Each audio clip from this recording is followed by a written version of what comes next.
In Lesson 7.7, Indeterminate Forms and Lhopitals Rule, we're going to learn a way to take the limit of rational functions that previously would have given us lots of problems. Rational functions that have limits of the form 0 over 0 or 0 to the infinity power or other such nonsense, as we would have called it in the past. We're now going to find out that those can be done, and actually they can be done rather simply with Lhopitals Rule.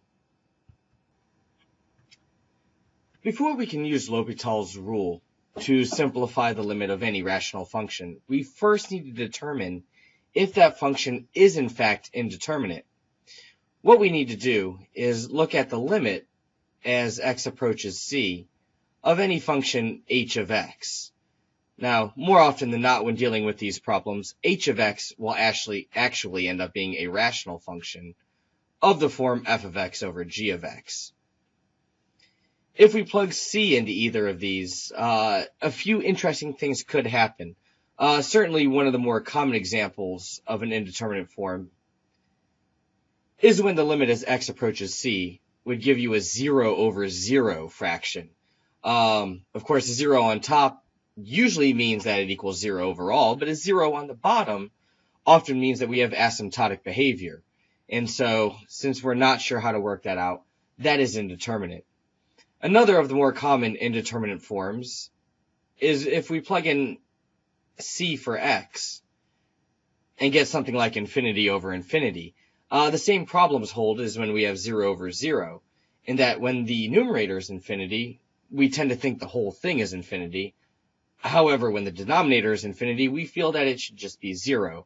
Well, that's an indeterminate form that L'Hopital will help us work out. Here's a few other ones, a discussion of which can be had on lots and lots of different web pages if you choose to explore that. We have 0 to the 0 power.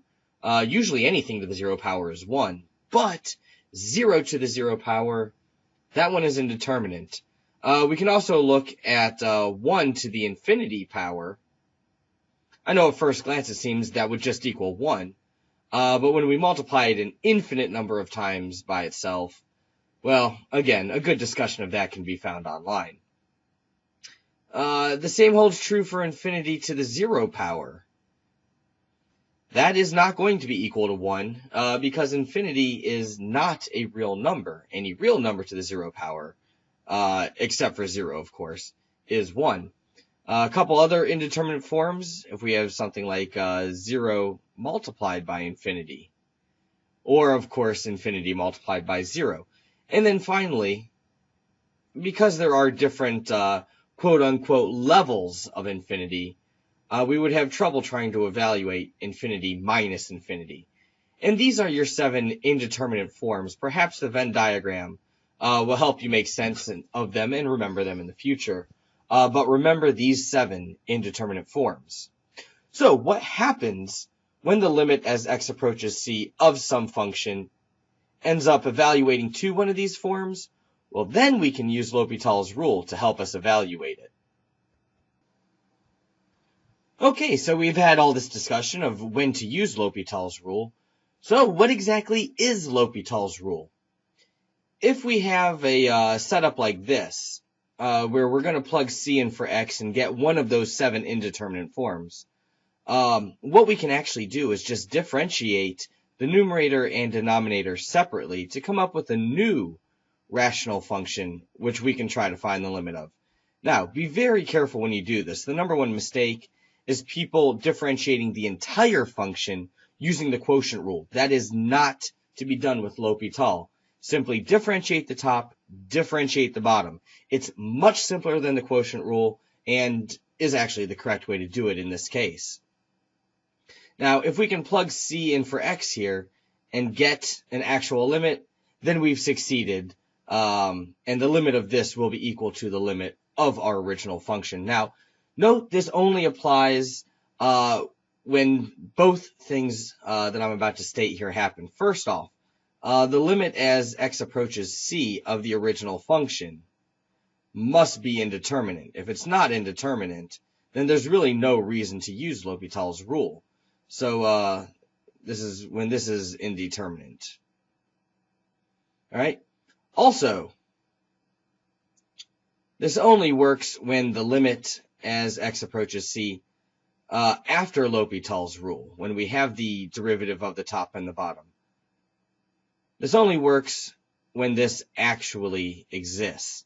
Now the trick of this is if we do Lhopitals rule and we still get an indeterminate form, we don't say that the limit doesn't exist. We can actually just go ahead and use Lhopitals rule again. In fact, we can use it repeated times. Finally, when it no longer is indeterminate, the next limit will give us the answer that we're looking for. So that being said, why don't we take a look at a few examples of Lhopitals rule. So our first example that we're going to encounter is going to have us evaluate the limit of this given function. It says using two unique methods. The first method that we're going to use is actually a throwback to the beginning of the year when we were first learning about limits. Just as a reminder, the limit as x approaches 0 of sine of k over k, if you recall, was equal to 1. Now we're going to make use of that fact here with this function. In fact, what I can do, check this out. I'm going to call this limit as x approaches 0. Now I don't have sine of k over k because this says sine of 4x and this is over 2x. But watch what I can do here. I could write this as the sine of 4x divided by, well, I could call this 4x if I go ahead and multiply the top by 2 as well. Notice that this would go ahead and reduce to my original function, and therefore it is the same. Take that 2, it's a constant. I can move it out front. I get 2 times the limit as x approaches 0 of sine of 4x over 4x. That certainly fits my original rule right here. And in fact, this is simply going to equal 2 times 1, which of course is 2. So that is going to be my first method. And yes, we could have done that back at the beginning of the year. So that's really nothing new. What would happen if we just did a direct substitution here? I think you can see that if we plugged 0 in for x on the top and bottom of this rational function here, sine of 4x over 2x, that would give us, and I'm not going to put equals because it doesn't really equal this, but it would give us 0 over 0, which is one of those indeterminate forms that we were talking about earlier. And since that's the case, we can go ahead and use Lhopitals rule on this. We can differentiate the top, differentiate the bottom, and see what happens. And if we do that, we're going to have the limit as x approaches 0. The derivative of the top, the derivative of sine 4x, is simply going to be the cosine of 4x, and then multiply that by 4 by the chain rule. On the bottom, the derivative of 2x is simply 2. And now I can plug 0 in for x here. What I'll end up with is 4 times the cosine of 0, 4 times 1, over 2, which is, of course, equal to 2. So whether we want to go our original way, like at the beginning of the year, or whether we want to use Lhopitals rule now, we do get the same result, and that's a beautiful thing. In our second example, we're going to try to find the limit as x approaches 0 to the right of this function right here. Now, if we were to do a direct substitution, notice that if we plug 0 in here, what we would get is 1 minus 1 minus 0 divided by, well, this would be 0 down here, which would give us the indeterminate form 0 over 0. That tells me that we can certainly do Lhopitals rule to this as a direct substitution. Clearly, not only does it not work, but it is indeterminate. So let's go ahead and try Lhopitals rule. We'll keep our limits the same, but if we differentiate the top, we're going to end up with e to the x plus 1. Notice that the minus sign here will distribute, and so this is a plus x. Differentiate that to get plus 1. On the bottom, if we differentiate that, we're going to end up with 4x. Now, be careful. Don't just look at this, say there'll be a 0 in the denominator, and try L'Hopital again. Actually do a direct substitution and see what happens. In this case, we would end up with 2 over 0. that is not indeterminate. We cannot do Lhopitals rule to this again. But we do get 2 over 0. And as we learned when we were studying limits, what that means is that we are going to have a vertical asymptote right there. And the limit of this, as we approach 0 from the right, will be infinity. Now, just to prove that this is in fact the case, let's go ahead and take a quick look at the graph of this equation. And here is our graph. Sure enough, you can see that as x does approach 0 from the right, the graph does in fact tend towards positive infinity. So Lhopitals rule did give us a correct answer. Now let's take a look at our third example. As with the previous example, and as with pretty much any limit problem that I encounter, I first go ahead and try to see what would be the result of this by direct substitution. If I were to plug infinity in for x, which of course I can't do, so maybe I shouldn't say equals, but if I plug infinity in, I'm going to get what I'm going to call in my head infinity squared over e to the infinity. Of course, this can't really happen, but if it could, that would be infinity over infinity, and that is an indeterminate form. Of course, what that tells me is that Lhopitals rule would be useful here. So let's go ahead and try that. If I do Lhopitals rule, I'm going to keep the same limit as x approaches infinity. But if I differentiate the top, I'll get 2x, differentiate the bottom to get e to the x. And if I try direct substitution, again, I end up with infinity over infinity, an indeterminate form again. So, as I said previously, we are allowed to use Lhopitals rule repeatedly. And I'm going to do exactly that right here. Again, if I differentiate the top, this time around I'm just going to get 2, and if I differentiate the bottom, I get e to the x.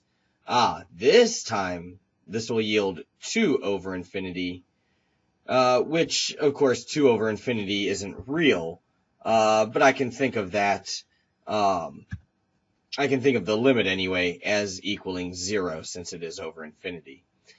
Once again, let's take a quick look at the graph to verify that the limit of this function as x approaches infinity really is 0. And so here is the graph of our function. Sure enough, it does appear that as x approaches infinity, the graph is getting closer to 0. And in fact, we can pan to the right a little bit here and see that sure enough, it appears that Lhopitals rule was correct. So here is our fourth example, which I consider to be the last of our easy examples. Again, we're just going to find the limit of this function as x approaches infinity. Don't go canceling out x's here. This is not x to the fourth. This is the natural log of x to the fourth. So don't go canceling out. If we were to do a direct substitution and stick infinity in for x, what we would find out is on the top we would have infinity, on the bottom we'd have infinity. And of course, that is one of our indeterminate forms. So, there's actually 2 ways that I've seen this problem handled. Both of them, of course, involve Lhopitals rule. The first is to perform Lhopitals rule as such. The derivative of the natural log of x to the fourth is 1 over x to the fourth multiplied by the chain rule 4x cubed. And then the denominator of this, after we differentiate, would just be 3x squared. So if we do a little bit of cleaning up here, that's quite a mess we have going on. These 2 right here will turn into 4 over x. And we still have 3x squared in our denominator. And if we work all this out, we get 4 over 3x cubed. Now, of course, when I stick infinity in here, I'm going to have 4 divided by infinity.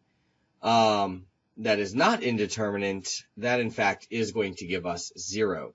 So that is the first way that I've seen people work this out. The second way, of course, we're still going to start by direct substitution to find that it's indeterminate. But if you observe here, because this is a natural log, I can actually turn the numerator before differentiating into 4 natural log of x divided by x cubed.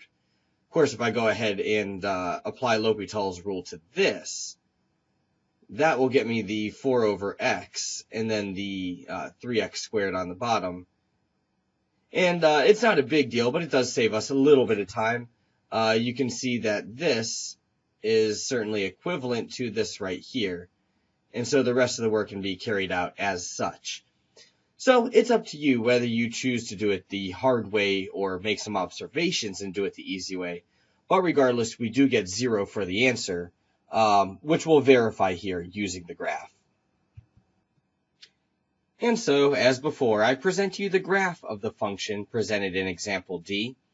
As we proceed to the right to see what happens as x approaches infinity, sure enough, again, it is asymptotic to the x-axis. And again, L'Hopital was correct.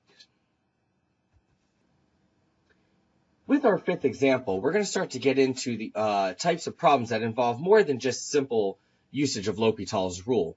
However, just with every problem previously, I am going to go ahead and start with just a direct substitution.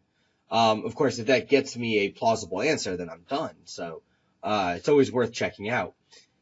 If I do plug infinity in for x here, I think it's clear to see that we're going to get infinity inside our parentheses, and then our exponent will be 2 over infinity, or 0. That is, of course, one of our indeterminate forms, which means I do want to use L'Hopital's rule to rewrite this. Now, the issue comes in order to use L'Hopital's rule, I need a numerator and a denominator, and I don't have that here. So this is going to involve some special tinkering with in order to make it work. What I'm going to do is I'm going to assign the limit of this function. I'm going to assign that value to the variable y. The reason I'm going to do that is I'm actually going to go ahead and take the natural log of both sides and watch what kind of beauty is going to develop from there. If I do the natural log here, so I'll put that out front, the natural log of e to the x plus x to the power of 2 over x. Now, the beauty of this, as some of you might tell, is that with the natural log, I can take the exponent and bring it down in front. That's going to be very useful because it will give me my numerator and denominator. In fact, watch this. I'm always going to keep the limit in front, but now when I bring that 2 over x down, I'm going to have 2 over x times the natural log of e to the x plus x. And that part, in fact, I'm going to keep in the numerator. So something interesting going on here. Of course, I'm still at the point where if I plug in my infinity, I will get infinity over infinity now at this point. And infinity over infinity is, of course, another one of those indeterminate forms that we're used to now. And so here I go using L'Hopital's rule. I'm only going to use L'Hopital's rule on the right, so the left can stay the way it is. I'm going to keep my limit as x approaches infinity, but now, when I use L'Hopital's rule to the numerator, I'm going to get 2, this will be 1 over e to the x plus x, and then by the chain rule, of course, I need to differentiate that and get e to the x plus 1. Now, this looks like a giant mess, but it will work out. The derivative of the denominator, of course, is just 1. And so if I do a little bit of simplifying here, I'll find that the natural log of y is equal to the limit as x approaches infinity. Okay, it's cleanup time. On top, I will have 2 times the quantity e to the x plus 1. On the bottom will be this, e to the x plus x. And now if I do a direct substitution, what's going to happen here? Well, of course, I'm going to end up with infinity over infinity, an indeterminate form. So let me go ahead and bring this up here and continue my work a little bit. I still have my natural log of y. I'm still going to do L'Hopital's rule to the right side again. I'll have the limit as x approaches infinity. And when I do L'Hopital's rule, my numerator is in fact just going to turn into 2 times e to the x. The plus 1 part will differentiate out. And the derivative of my numerator will just be e to the x plus 1. And guess what? Go ahead and put your infinity in there, and we get infinity over infinity once again. So here we go with Lhopitals Rule. We can keep doing this. In fact, we're going to keep doing this until we no longer have an indeterminate form. Hopefully that'll be soon. Here, the derivative of the numerator, 2e to the x. The derivative of the denominator is just 2e, or not 2, but just e to the x. And here we go. Something very special is going to happen. We have common factors on the top and bottom. Those cancel out. And what I'm left with is that the natural log of y equals 2. Now, don't get confused. That 2 is not my final answer. Remember that we assigned way back at the beginning, we assigned the value of the limit to y. And so here, 2 is going to be the natural log of y. All I really need to do is just exponentiate both sides. And I will find that the original limit, y, is just going to be e squared. So the limit of our original function, going through all this work, doing natural logs to move the exponent down, and repeated applications of Lhopitals Rule. Looks like we did it 3 times here. But we did end up with the limit being e squared. I invite you to graph it yourself and see that that is in fact the case. Let's go ahead and try our last example, where we're going to do a similar method. So here we are in example F. Before we begin this problem, we should start the same way we start every problem, by a direct substitution. And if I do plug 0 in for x, I'll end up with the cosine of pi over 2, which is of course 0, to the power of 0. That is another indeterminate form, and that does mean I am going to have to use Lhopitals Rule again. The problem here, just like the last problem, I don't have a numerator and denominator. So what am I going to do? When it's the case that you don't have a numerator and denominator, consider just putting a y equals in front. Then what we can go ahead and do is a natural log on both sides with the purpose of bringing the exponent down. And if we do that here, we'll end up with this. And yes, the exponent has come down, but still, it doesn't seem like it's done us any good. I still don't have a numerator and denominator, unless I rewrite it. Watch this. Instead of having an x out front, what I'm going to do is I'm going to take that x and move it into the denominator. Of course, I'll have to write it as 1 over x, but at least it'll give me a denominator to work with. And there we go. You can see that this is equivalent to this, but now I have a numerator and denominator.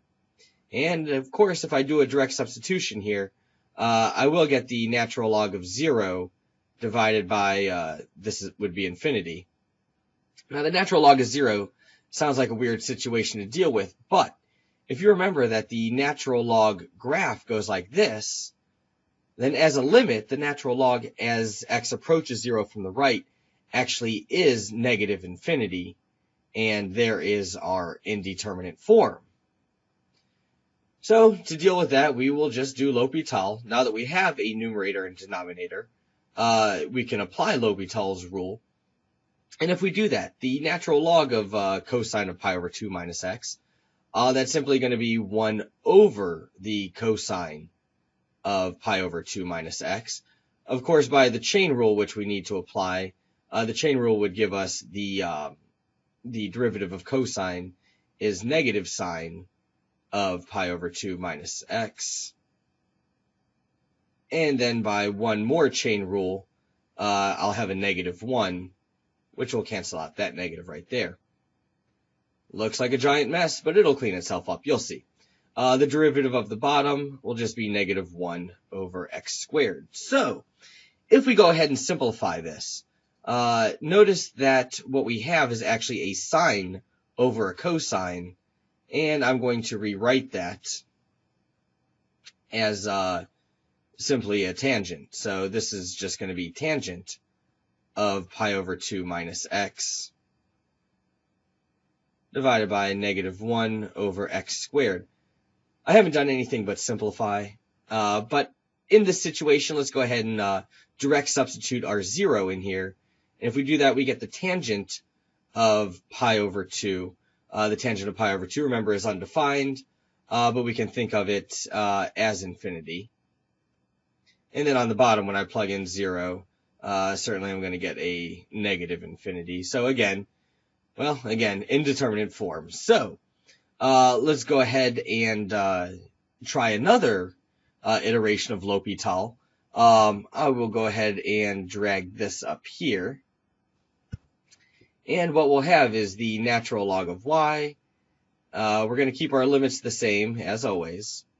But if I differentiate the top, the derivative of tangent, hopefully you recall, is secant squared. So I'll have secant squared pi over 2 minus x. And then by the chain rule, I need a negative out there. And on the bottom, the derivative of negative 1 over x squared will just be 2 over x cubed. Now, hopefully this will help us a little bit. In fact, if I do a direct substitution now, what I'm going to find, if I plug 0 in here, I have secant squared of pi over 2. And in fact, that is going to give us a 1, right? I have a negative out front, so we'll call that a negative 1. If I plug 0 into the bottom, I'll get 2 over 0, which is essentially infinity. And here we go. That is not an indeterminate form. In fact, as x approaches 0 from the right, I shouldn't really write negative 1 over infinity. Probably what I should write is 0. So what we end up with is that the natural log of y equals 0. Of course, this is an easy situation to work out. I can just exponentiate both sides. And what I end up with is y equals 1. Remember that y is what we're calling the limit of all this stuff. And so the limit of that is 1, which again, I invite you to graph and verify yourself. So that explains L'Hopital's rule. Remember to always check to make sure it's indeterminate before you apply L'Hopital's rule. Don't just apply it because you feel like it. Always check to see that it's indeterminate first. And good luck with your 7.7 assignment.